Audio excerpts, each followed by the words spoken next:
રાધે કૃષ્ણ મિત્રો, આપણી ચેનલ વ્રતસાધનામાં આપ સૌનું સ્વાગત છે. મિત્રો, આજના આ વિડીયોમાં આપણે ભાદરવા મહિનાની સુદ પક્ષની અષ્ટમી તિથિ એટલે કે આઠમની તિથિએ કરવામાં આવતું વ્રત ધરો આઠમ તથા રાધાષ્ટમી વ્રત વિશે વાત કરવાના છીએ. કેમ કે આજના દિવસે રાધાજીનો જન્મદિવસ મનાવવામાં આવે છે. જેવી રીતે ભગવાન શ્રી કૃષ્ણનો જન્મ શ્રાવણ મહિનાની વદ પક્ષની આઠમે થયો હતો, તેવી જ રીતે રાધાજીનો જન્મ ભાદરવા મહિનાની સુદ પક્ષની આઠમે થયો હતો, કે જેને જન્માષ્ટમીની જેમ રાધાષ્ટમી તરીકે ઓળખવામાં આવે છે. તો આજના આ વિડીયોમાં આપણે ધરો આઠમ તથા રાધા અષ્ટમી વ્રત વિશે વાત કરીશું. વ્રતનો મહિમા, વ્રતની વિધિ અને વ્રતની કથા સાંભળવાના છીએ. તો અંત સુધી મારી સાથે જોડાયેલા રહેજો. વિડીયો પસંદ આવે તો લાઈક કરજો, શેર કરજો. અમારી ચેનલમાં નવા હોય તો સબસ્ક્રાઈબ કરવાનું ભૂલતા નહીં, કે જેથી કરીને આવા જ અવનવા વિડીયો આપ સૌને મળતા રહે. તો મિત્રો, સૌ પ્રથમ આપણે રાધાષ્ટમી વ્રત વિશે વાત કરીશું. તો મિત્રો, રાધાજીનો જન્મ વૃષભાનુને ત્યાં થયો હતો અને તેમની માતાનું નામ કીર્તિ હતું. કહેવાય છે કે રાજા વૃષભાનુ યજ્ઞ માટે જમીન સાફ કરી રહ્યા હતા, ત્યારે સ્વયં ધરતી માતા રાધા રાણીના રૂપમાં તેમની સેવા માટે આવ્યા અને રાજાએ તેમને પોતાની પુત્રી તરીકે સ્વીકાર્યા હતા. રાધા શબ્દનો અર્થ એવો થાય છે કે જે રસ્તો બતાવે, અને માત્ર રાધા નામનો જપ કરવાથી પણ ભગવાન શ્રી કૃષ્ણને પ્રાપ્ત કરી શકાય છે. આજના દિવસે જો રાધા રાણીનું પૂજન પૂર્ણ શ્રદ્ધા ભાવપૂર્વક કરવામાં આવે તો આપણા મનની દરેક મનોકામના સિદ્ધ થાય છે. જે યુવક યુવતીઓને મનગમતો જીવનસાથી જોઈતો હોય તેમણે આજે રાધા કૃષ્ણની પૂજા અને મંત્ર જાપ કરવા જોઈએ.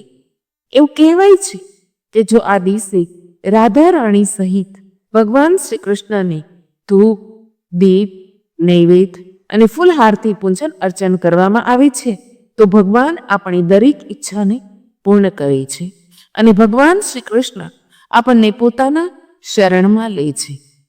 રાધાજી એટલા દયાળુ છે કે માત્ર રાધા રાધા રાધા નામનું રટણ કરવાથી પણ તે બહુ પ્રસન્ન થઈ જાય છે. તેમનો કોઈ એવો અઘરો મંત્ર કે અઘરો પાઠ નથી કે જે કરવાથી જ તેઓ પ્રસન્ન થાય. બરસાના જો આપ ગયા હશો તો દરેકના મુખે એક જ નામ હોય છે, રાધે રાધે. એટલે તેના નામ જાપ માત્રથી પણ ભગવાન શ્રી કૃષ્ણને પ્રસન્ન કરી શકાય છે. જે કોઈ રાધાષ્ટમીનું વ્રત કરતું હોય તો તેણે આજના દિવસે ઉપવાસ કરવો જોઈએ. ઉપવાસ ન થાય એમ હોય તો એકટાણું કરવું જોઈએ, અને જો વ્રત ન થઈ શકે એમ હોય તો પૂજા અવશ્ય કરવી જોઈએ. આ દિવસે સવારે વહેલા ઉઠી સ્નાન કર્યા બાદ શુદ્ધ વસ્ત્રો પહેરીને રાધાજીનું મનમાં સ્મરણ કરવાનું.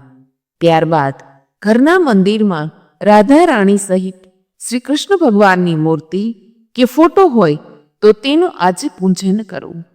ભગવાનને આજે ખાસ કરીને તુલસીપત્ર અર્પણ કરવા જોઈએ. યથાર્થ પંચામૃત, ધૂપ, દીપ, નૈવેદ્યથી પૂજન આરતી કરવી જોઈએ. ધરો આઠમ હોવાથી આજના દિવસે ભગવાન શ્રી કૃષ્ણને ધરો અર્પણ કરવામાં આવે છે, કે જેને એક ભાષામાં દુર્વા પણ કહી શકાય, ગોખડ પણ કહી શકાય છે. જે કૃષ્ણ ભગવાનને આજે તુલસીપત્રની સાથે ખાસ ધરાવવામાં આવે છે. ભગવાનને આજે પ્રસાદમાં માખણ ધરાવવું જોઈએ, અને રાધા રાણીને આજે ખીરનો પ્રસાદ ધરાવવામાં આવે છે, કે જેમાં 1-2 પાન તુલસીપત્રના મૂકવા જોઈએ. આજના દિવસે ખાસ કરીને સ્ત્રીઓ ઘરમાં સુખ શાંતિ અને સમૃદ્ધિ માટે આ વ્રત રાખે છે. આજના દિવસે રાધા કૃષ્ણનું નામ સ્મરણ કરવા માત્રથી પણ ભગવાન શ્રી કૃષ્ણની કૃપા મળે છે. જે કોઈ આજે વ્રત કરે છે તેના ઘર ધન ધાન્યના ભંડાર ભરાયેલા રહે છે. દરેક મનોકામના સિદ્ધ થાય છે તથા રાધાષ્ટમીનો પવિત્ર દિવસ હોય તો આજે ગરીબ અને જરૂરિયાતમંદ લોકોને દાન પુણ્યનું કાર્ય કરવું જોઈએ. રાધા કૃષ્ણના મંદિરે દર્શન કરવા જવું જોઈએ. ત્યાં શક્ય હોય તો આપણે તન, મન અને ધનથી સેવા આપવી જોઈએ. યથાશક્તિ સુપાત્ર બ્રાહ્મણોને દાન આપવું જોઈએ, સીધું આપવું જોઈએ, અથવા તો સાધુ બાબા સંતોને જમાડી શકાય છે. પૌરાણિક કથા અનુસાર જ્યારે ભગવાન નારાયણ શ્રી કૃષ્ણના રૂપમાં પૃથ્વી પર અવતાર લેવાના હતા, ત્યારે તેમણે ધરતી માતાને કહ્યું હતું કે તમે પણ રાધાના રૂપમાં જન્મ લો. અને આ રીતે રાધા કૃષ્ણની જોડી બની. અને કહેવાય છે કે સ્વયં લક્ષ્મીજીએ જ રાધાજીના રૂપમાં જન્મ લીધો હતો. દેવી ભાગવતમાં પણ નારદ મુનિજીએ રાધાજીના ગુણગાન ગાયા છે. ઓમ શ્રી રાધાય સ્વાહા આ મંત્રનો જાપ કરીને રાધાજીને પ્રસન્ન કરી શકાય છે. એવું લખેલું છે, એવું કહેવાય પણ છે કે જે વ્યક્તિ શ્રી કૃષ્ણની પૂજા કરતી વખતે રાધા નામનું સ્મરણ કરતા નથી, ત્યારે તેમની શ્રી કૃષ્ણ ભગવાનની ભક્તિ અને પૂજા સંપૂર્ણ ગણાતી નથી. કેમ કે રાધાજી ભગવાન શ્રી કૃષ્ણના જીવનના અધિષ્ઠાત્રી દેવ છે. રાધાજી વગર ભગવાન શ્રી કૃષ્ણ અધૂરા છે. એટલે જ્યાં રાધા નામનો જપ થાય ત્યાં શ્રી કૃષ્ણ ભગવાન આપોઆપ આવી જાય છે. અને એટલા માટે જ આપણે સૌ પ્રથમ રાધાજીનું નામ લઈએ અને પછી શ્રી કૃષ્ણ ભગવાનનું નામ લઈએ છીએ. આજના દિવસે રાધાષ્ટકમનો પાઠ કરાય છે તથા તેમના મંત્રનો જાપ કરાય છે. ઓમ ભાનુજય વિદ્મહે શ્રી કૃષ્ણ પ્રિયાય ધીમહિ તન્નો રાધા પ્રચોદયાત. આ ઉપરાંત આજે વિષ્ણુ સહસ્ત્ર નામનો પાઠ કરી શકાય, લક્ષ્મી સહસ્ત્ર નામનો પાઠ કરી શકાય, શ્રી સુક્તમનો પાઠ કરી શકાય છે. તથા આઠમની તિથિ છે કે જે આપણા કુળદેવીને સમર્પિત હોય છે, માતાજીને સમર્પિત હોય છે. એટલે કે આજે દુર્ગાષ્ટમી હોય છે, તો આજે માતાજીના પણ કોઈ પણ પાઠ કરી શકાય છે કે જે કરવાથી જીવનમાં યશ, કીર્તિ, ધન અને વૈભવની પ્રાપ્તિ થાય છે. તો આ રીતે રાધાષ્ટમી વ્રતની કથા, આ વ્રતનું મહાત્મય આપણા ધર્મમાં, આપણા શાસ્ત્રોમાં બતાવેલું છે. તો હવે આપણે ધરો આઠમ વ્રત વિશે વાત કરીશું. તો મિત્રો, ધરો આઠમ એટલે કે ધરતી માતાની પૂજા અને અર્ચના કરવાનો દિવસ કહેવાય છે. કે ધરતી માતાનું પણ આપણી ઉપર ઋણ છે. જ્યારે જ્યારે પૃથ્વી પર અસુરોનો ત્રાસ વધી ગયો અને સાધુ સંતો ઉપર સમસ્યા આવી હતી, ત્યારે ધરતીની રક્ષા કરવા માટે ભગવાન વિષ્ણુએ કોઈને કોઈ અવતાર ધારણ કરેલો છે. જ્યારે હિરણ્યાક્ષ પૃથ્વીને સમુદ્રમાં લઈ ગયો હતો, ત્યારે ભગવાન શ્રી વિષ્ણુએ વરાહ અવતાર ધારણ કરીને સમુદ્રમાંથી પૃથ્વીને બચાવી લીધી હતી અને હિરણ્યાક્ષનો અંત કર્યો હતો. એટલા માટે ભગવાન નારાયણની પત્ની ભૂદેવી પણ કહેવાય છે. પ્રથમ રાજા પૃથ્વીએ આ ધરતીને ખેડીને રહેવા અને ખેતી કરવા લાયક બનાવી હતી અને તેમાં અનાજ અને શાકભાજી ઉગાડ્યા હતા અને તેમના નામ પરથી જ ભૂમિનું નામ પૃથ્વી પડ્યું હતું. આજના દિવસે ધરતી માતાના વાળ સમાન ગણાતા દુર્વા ઘાસ અને ધરોની પૂજા કરવામાં આવે છે કે જે ગણપતિની પૂજામાં ખાસ વપરાય છે. આ દિવસે ધરો આઠમની કથા સાંભળીને દુર્વા ઘાસથી જો ધરતીનું પૂજન કરવામાં આવે છે તો કહેવાય છે કે સંતાનોની રક્ષા થાય છે, આયુષ્ય વધે છે અને બહેનોને સૌભાગ્યની પ્રાપ્તિ થાય છે. તથા આપણા હિન્દુ ધર્મમાં આ ધરો આઠમને દુર્વા અષ્ટમી તરીકે પણ ઓળખવામાં આવે છે. કેમ કે ભગવાન શ્રી ગણેશની દુર્વા અતિ પ્રિય છે અને તેમને દુર્વા આજે ખાસ કરીને અર્પણ કરવામાં આવે છે. દુર્વા ઘાસ એ ધરતી માતાનો જ એક અંશ છે કે જે ઘણું પવિત્ર છે અને આયુર્વેદિક દ્રષ્ટિએ પણ તેનું ઘણું મહત્વ છે. એવું કહેવાય છે કે જ્યારે દેવતાઓને અસુરોએ સમુદ્ર મંથન કર્યું ત્યારે તેમાંથી અમૃત નીકળ્યું અને અમૃતને ખેંચાખેંચી દરમિયાન અમૃતના જે ટીપા ધરતી પર પડ્યા તેમાંથી દુર્વા ઘાસની ઉત્પત્તિ થઈ હતી. આથી દુર્વાનું સેવન પણ કરી શકાય છે અને દુર્વાષ્ટમીના દિવસે દુર્વા ઘાસની પૂજા કરવાથી જીવનમાં સુખ સમૃદ્ધિના આશીર્વાદ પણ મળે છે. ધર્મગ્રંથો અનુસાર એકવાર અનલાસુર નામના રાક્ષસે આખી પૃથ્વી પર હાહાકાર મચાવ્યો હતો અને દેવી દેવતાઓની પ્રાર્થનાથી ભગવાન શ્રી ગણેશ તેને નષ્ટ કરવા માટે પૃથ્વી પર આવ્યા હતા, પરંતુ તે અસુરનો નાશ થતો ન હતો. ત્યારે ગણેશજીએ તે અસુરને ગળી ગયા. અનલાસુર અગ્નિનું સ્વરૂપ હોવાથી ગણેશજીના શરીરમાં ખૂબ જ ગરમી વધી ગઈ અને જ્યારે ગણેશજી બેચેન થવા લાગ્યા ત્યારે બધા દેવી દેવતાઓએ તેમની ગરમીને શાંત કરવા માટે દુર્વાઘાસ અર્પિત કર્યું. આ દુર્વાઘાસથી ચમત્કારિક રીતે ગણેશજીની ગરમી શાંત થઈ ગઈ અને ત્યારથી જ દુર્વાઘાસ ગણેશજીને અત્યંત પ્રિય છે. આજના દિવસે બહેનો આ વ્રત કરીને એવી જ પ્રાર્થના કરે છે કે જેવી રીતે દુર્વાઘાસની જેમ એકમાંથી અનેક ફૂટે છે તે જ રીતે સંતાન પ્રાપ્તિ અને અમારા વંશની વૃદ્ધિ થતી રહે. એટલે આજના દિવસે ધરો આઠમનું વ્રત કરવામાં આવે છે કે જે ખાસ કરીને બહેનો દ્વારા કરવામાં આવે છે, પરંતુ ઘણી જગ્યાએ આ વ્રત ભાઈઓ પણ કરતા હોય છે.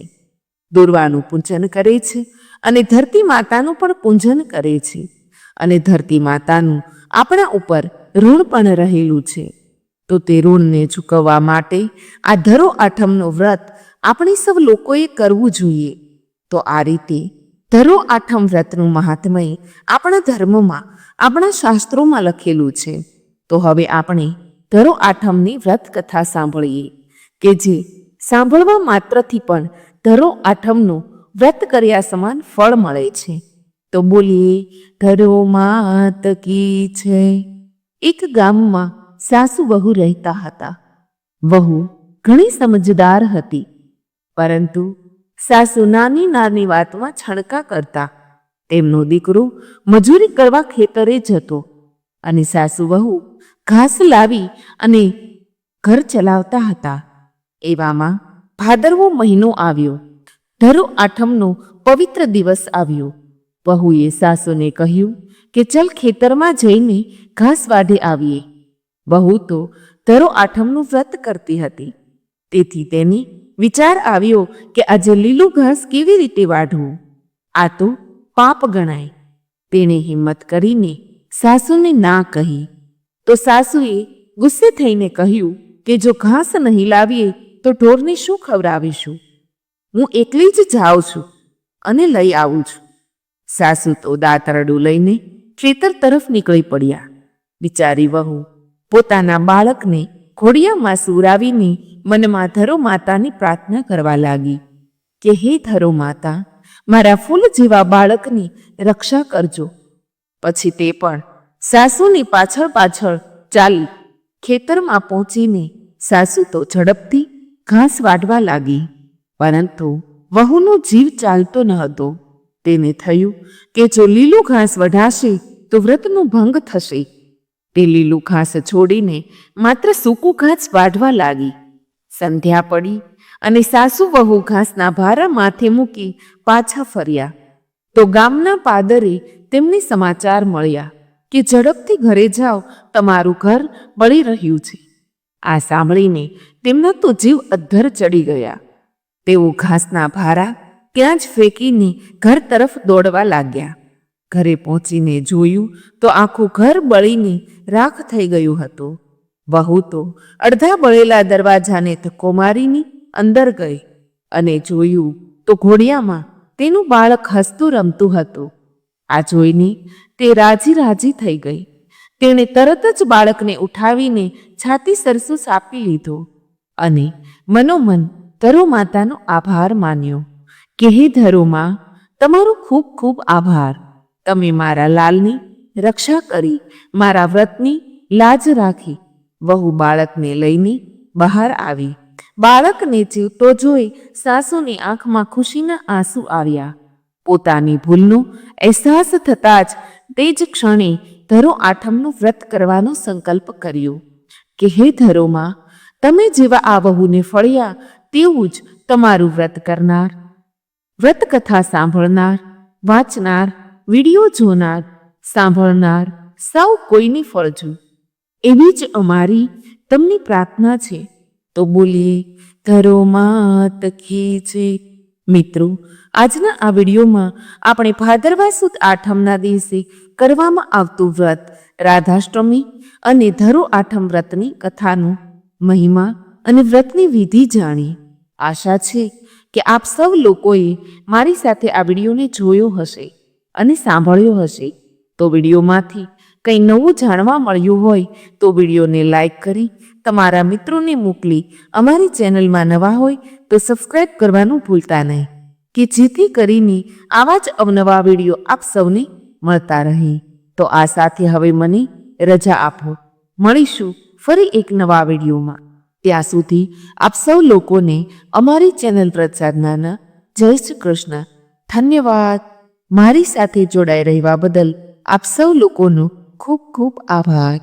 આપ સૌ લોકોને મારા જય શ્રી કૃષ્ણ.